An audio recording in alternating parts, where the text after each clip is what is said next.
Hello students, आज हम लोग नेक्स्ट सेगमेंट करेंगे एनसीईआरटी का रेगुलेशन ऑफ कार्डियक एक्टिविटी। आपको पता है हम लोग एनसीईआरटी लाइन बाय लाइन कर रहे हैं, तो सबसे पहले हम लोग फर्स्ट पैराग्राफ को देखेंगे। फर्स्ट पैराग्राफ क्या कह रहा है आपसे, देखिए। Normal activities of the heart are regulated intrinsically, that is auto regulated by specialised muscle. और स्पेशलाइज्ड मसल क्या है? Nodal tissue, hence the heart is called myogenic. बड़ा इंपॉर्टेंट क्वेश्चन है, why it is myogenic? Heart myogenic क्यों है? तो आप देखिए, ये हार्ट है हमारा और इसको हम लोग मायोजेनिक क्यों कह रहे हैं। तो आपको ऑब्जर्व करना है, आपको समझना है कि हार्ट का ही मसल जो है कार्डियक मसल क्या होता है? कन्वर्ट हो जाता है। कन्वर्ट किस में होता है? कन्वर्ट हो जाता है, ये थोड़ा सा मैं ऊपर कर, कार्डियक मसल कन्वर्ट हो जाता है नोडल टिश्यू में। मसल पार्ट ही है, अंदर का ही पार्ट है। क्या है ये? इंट्रिंसिकली मसल पार्ट ही है जो कन्वर्ट हो गया नोडल टिश्यू में। ओके, और ये नोडल टिश्यू क्या कहलाया आपका? एक पार्ट पर कहलाया पेसमेकर और दूसरा एवीएन, जिसको कि एट्रियोवेंट्रिकुलर नोड कह रहे हैं। दोनों ही नोड है, एक एट्रिया को कॉन्ट्रैक्ट कर रहा है और एक एट्रिया से इंफॉर्मेशन लेके वेंट्रिकल को कॉन्ट्रैक्ट कर रहा है। ओके, तो इसमें आप देखिएगा सिर्फ एट्रिया की बात हुई है ए, और इसमें ए भी, यानी एट्रिया और वेंट्रिकल दोनों की बात हुई है। ओके, तो चूंकि हार्ट का ही मसल कन्वर्ट हुआ है किसमें? नोड्स में, और ये नोडल टिश्यू ही रेगुलेट कर रहा है हार्ट को, तो हम लोग इसको क्या कह रहे हैं? मायोजेनिक, यानी कि intrinsically regulation of cardiac muscle. तो ये लाइन आपको अब तक क्लियर हो गया होगा।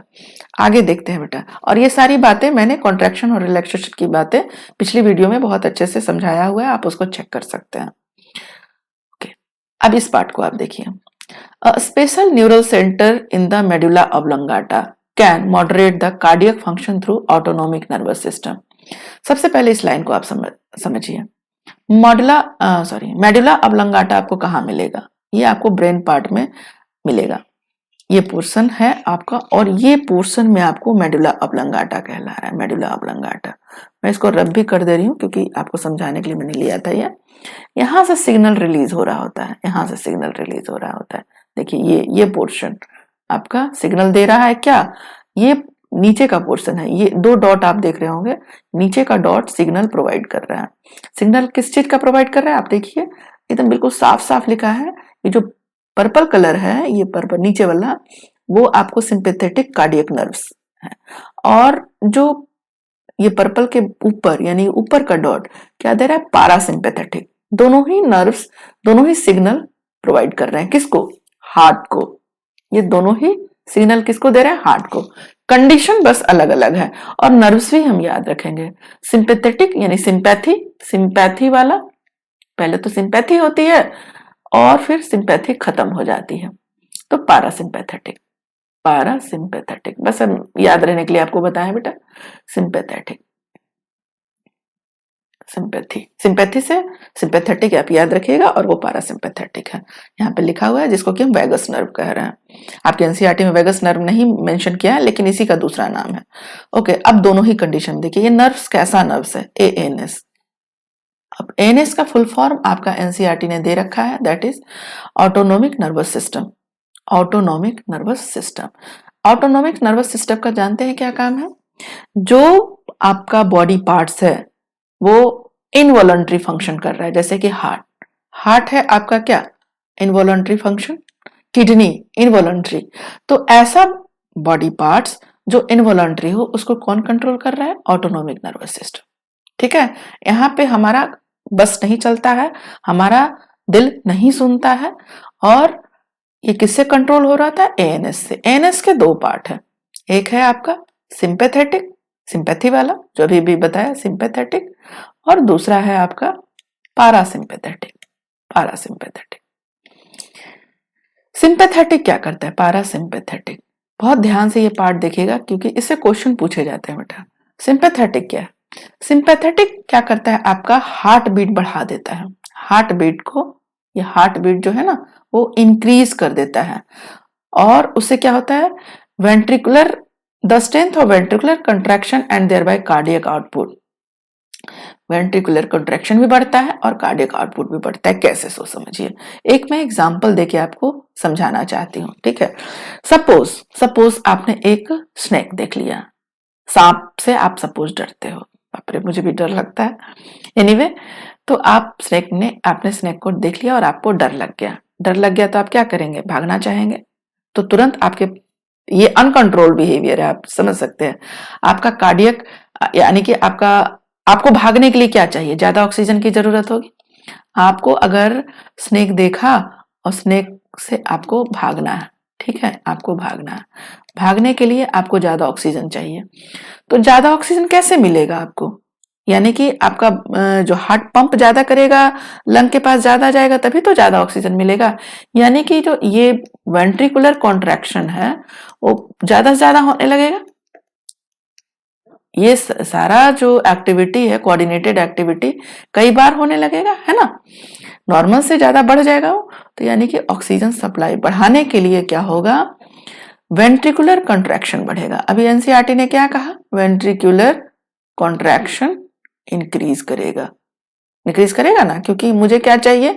ज्यादा ऑक्सीजन चाहिए। देखिए एकदम साफ साफ लिख रहा है, ventricular contraction and thereby cardiac output. अब सबसे इंपॉर्टेंट बात है कि वेंट्रिकुलर कॉन्ट्रैक्शन से कार्डियक आउटपुट कैसे बढ़ रहा है, यानी सब कुछ यहाँ इंक्रीज ही हो रहा है। हार्ट बीट इंक्रीज हो गया, हार्ट बीट इंक्रीज कर गया, ये इंक्रीज कर गया। हार्ट बीट इंक्रीज करने के कारण क्या हुआ? ऑक्सीजन बढ़ गया। ऑक्सीजन कैसे बढ़ा? वेंट्रिकुलर कॉन्ट्रैक्शन उसको सपोर्ट किया, वो भी बढ़ के। तो कार्डियक आउटपुट कैसे बढ़ा? कार्डियक आउटपुट आपको याद होगा, कार्डियक आउटपुट जो हम लोग कैलकुलेट करते हैं वो एक कैलकुलेशन है जिसमें कि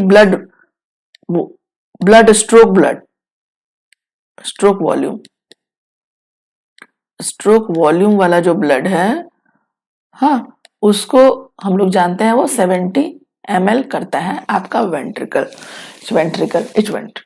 ओके, और मान लिया कि 70 को मल्टीप्लाई करें नंबर ऑफ हार्ट बीट से। नॉर्मल हार्ट बीट हम कितना जानते हैं? 72। लेकिन ये हार्ट बीट हमने बढ़ा दिया है, तो बढ़ा दिया तो ऑब्वियसली 72 से ज्यादा ही होगा। मान लेते हैं ये 80 हो गया या 90 हो गया, और भी तेज स्पीड से भागना हो तो 100 हो गया। ठीक है, क्योंकि डर लगता है तो आप और तेजी से भागिएगा। ठीक है, तो यहाँ पे मैंने 100 मल्टीप्लाई कर दिया, जितना आपने बढ़ाया मल्टीप्लाई कर दिया, तो हमारा हो गया 7000 ml। तो ये हमारा क्या था? जब हमारा 72 था, 72 था, तो हमारा कार्डियक आउटपुट लगभग 70 मल्टीप्लाइड बाय 72, तो आप देख रहे हैं 49 ये हुआ आपका कार्डियक आउटपुट। ठीक है, ml। और ये सीधे बढ़ के हो गया 7000। तो 5040 था और ये बढ़ के हो गया 7000। तो आप देख रहे हैं ना, कार्डियक आउटपुट भी बढ़ गया, आपका कार्डियक आउटपुट बढ़ गया। अब आप नॉर्मल प्लेस पे चले गए, अब आप शांत हैं, आप काम हैं, अब आपको कोई डर भय नहीं है। अब अपने आप को रिलैक्स करिए, काम डाउन हो गया। अब आप क्या देखते हैं कि अब आपको हार्ट को उतना ऑक्सीजन की जरूरत नहीं है। तो फिर एक मैसेज आता है, कहां से? मेडुला ऑब्लोंगाटा से। भी मैंने बताया था, यहाँ पे क्या है आपका? Medulla oblongata. अब इस बार कौन सा मैसेज आएगा? इस बार आएगा पारासिम्पैथेटिक, यानी कि अब सिंपैथी खत्म। अब आपके साथ कोई सिंपैथी नहीं, कोई इमोशन नहीं। अब अपने आप को आप नॉर्मलाइज करिए। तो ये क्या कर रहा है? जो भी यहाँ पे हो रहा था सिंपैथेटिक नर्व के द्वारा, जो भी इंक्रीज कर रहा था, वो सब क्या हो जाएगा? डिक्रीज हो जाएगा। ये कोऑर्डिनेशन आप बिल्कुल याद रखिएगा, ये क्वेश्चन बहुत पूछता है आपसे एग्जाम में। और एनसीईआरटी ने बहुत छोटे में इसको एक्सप्लेन करने की कोशिश की है, तो दिक्कत होता है बच्चों को। वही बात यहाँ पे कही है जो अभी मैंने कहा, पैरासिम्पैथेटिक वाला। पिक्चर भी सेम है, मैंने सेम चीज यहाँ पे लिया है क्योंकि पैराग्राफ एनसीईआरटी का समझाना था आपको।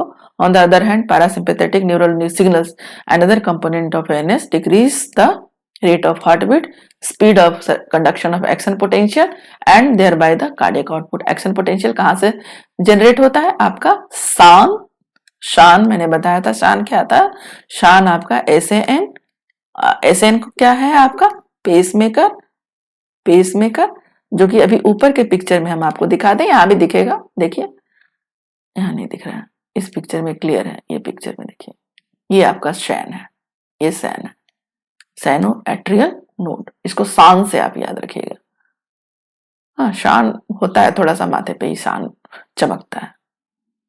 ओके, तो ये this was correlation between sympathetic and parasympathetic, अभी ऊपर एक्सप्लेन कर दिया। अब इसका सेम चीज दोनों के बारे में, ये जो मैंने एक्सप्लेन किया उसी के बारे में ये राइटिंग है, आप चाहे तो स्क्रीनशॉट ले सकते हैं, स्क्रीनशॉट लेके समझ सकते हैं। ओके, मैं आगे बढ़ती हूँ। लास्ट लाइन इस सेगमेंट का, एड्रिनल मेडुलरी हार्मोन, यहाँ हार्मोन की बात आ रही है, can also increase the cardiac output, वही कार्डियक आउटपुट की बात हो रही है। बहुत सिंपल है, इसमें ज्यादा कुछ नहीं समझना है आपको, क्योंकि जितना पूछे उतना ही जवाब देना है। एनसीईआरटी में ये सिंपल लाइन समझाना चाह रहा है, जो कि बस हम एक लाइन, एक फिगर से आपको ये लाइन समझाना चाहते हैं। एड्रिनल मतलब क्या होता है, पहले तो रेनल मतलब जानिए। रेनल मतलब होता है किडनी, किडनी, ठीक है। और किडनी के एडजेसेंट क्या हो गया, एड्रिनल, एड्रिनल, ठीक। अब ये एड्रिनल, अब देखिए किडनी है ना, और किडनी के ठीक एडजेसेंट आपका ये पोर्शन है, ट्रायंगुलर स्ट्रक्चर है, आप देख रहे हैं, ये एड्रिनल है, ठीक है। ये ग्लैंड है, हार्मोनल ग्लैंड है। अब इसका सेक्शन कटिंग करेंगे तो ऐसा दिखेगा हम लोग को, ये पोर्शन दिखेगा, ध्यान से देखिए। तो इसी की बात कर रहा है, एड्रिनल मेडुलरी हार्मोन, ये क्या है। अब इस सेक्शन का कटिंग करेंगे ना बेटा, तो इसका एक आउटर पोर्शन दिखेगा और एक inner portion, black dark brown जो दिख रहा है। तो आउटर पोर्शन क्या है, कॉर्टेक्स है, और इनर पोर्शन क्या है, मेडुला है। और ये भी आपका कार्डियक आउटपुट को बढ़ाता है। कौन, मेडुला की बात कर रहे हैं, इसकी बात नहीं कर रहे।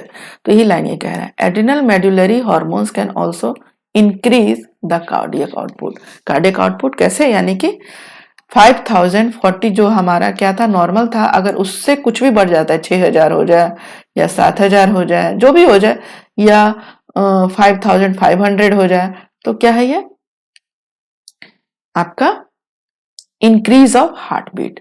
तो कार्डियक आउटपुट बढ़ गया और हार्मोनल एक्शन हम लोगों ने यहां तक के देखा। So this was what, this was all about this segment of regulation of heartbeat. Thanks a lot for watching this video.